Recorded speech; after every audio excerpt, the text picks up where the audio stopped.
30 years of your journey with art, and focus has been relation all the time. Why so?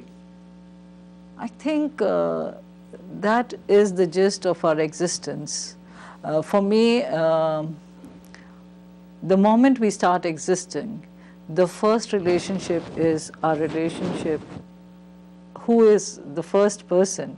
It is with ourselves, it is with this form, it is with this body and the soul.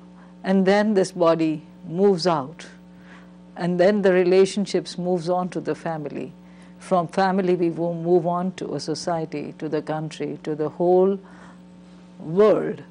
And then in the end, we start moving in back again. And we start questioning ourselves. I think this is a story of each one of us. And we start questioning our relationship back with ourselves.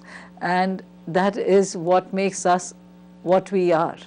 So it becomes very, very, very important, because it is our relationship with ourselves which makes us what we are. It makes our relationship with the, the Prakriti or the whole Kainat which is around us. It is very important to understand these relationships and make us, as I think, as satisfied human beings. So that has been my, that's what I understand, and that's why I like to paint about relationships.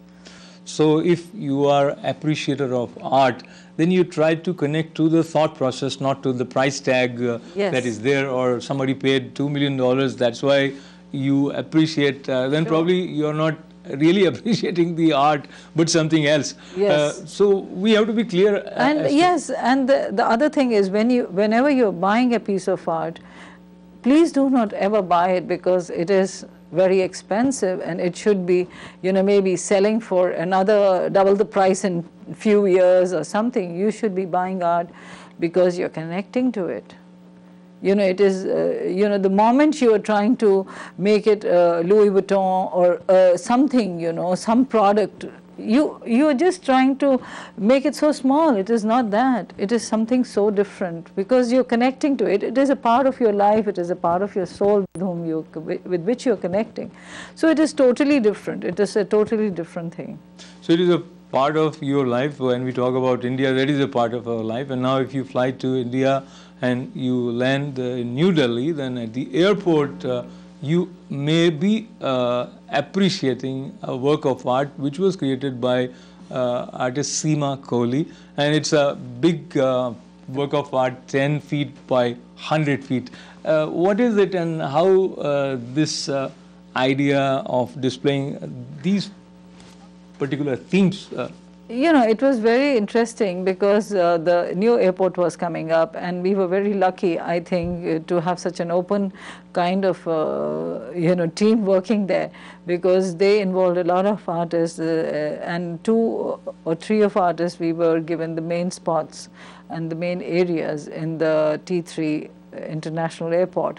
And when they called me, it was very interesting that they did not curb my, the style, or they didn't want me to do a certain thing. They told me to work on the same theme on which I'm working, because it is so universal, of the golden womb. This is, we are talking about the sun, where the sun becomes the major energy source for procreating, recycling, and positively rejuvenating the whole universe, and where nothing is dying.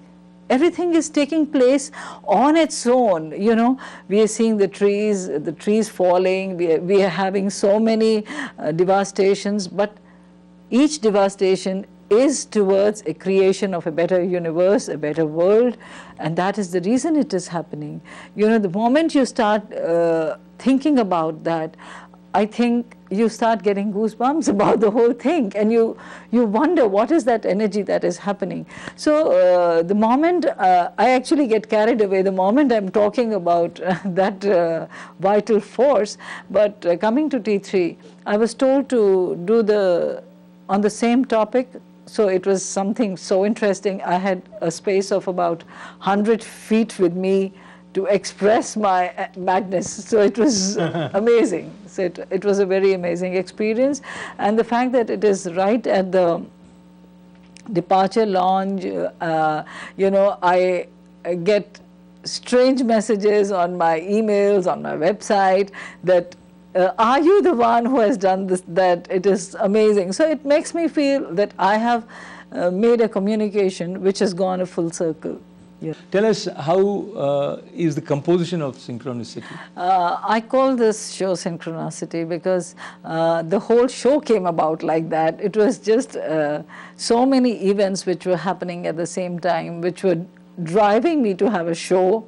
And not only a show, but for me to be here at the time of the show. But the only reason why I am not keeping this as the Golden Womb or Hiranyagarbha or the Tree of Life, I wanted each and every series to be present in this show, because this was the first time I was showing this, showing as a complete, you know, solo show in New York. So that was the reason. So solo show of Seema Kohli is in New York, but her shows have traveled away from India in many countries, and there have been some films based on her work.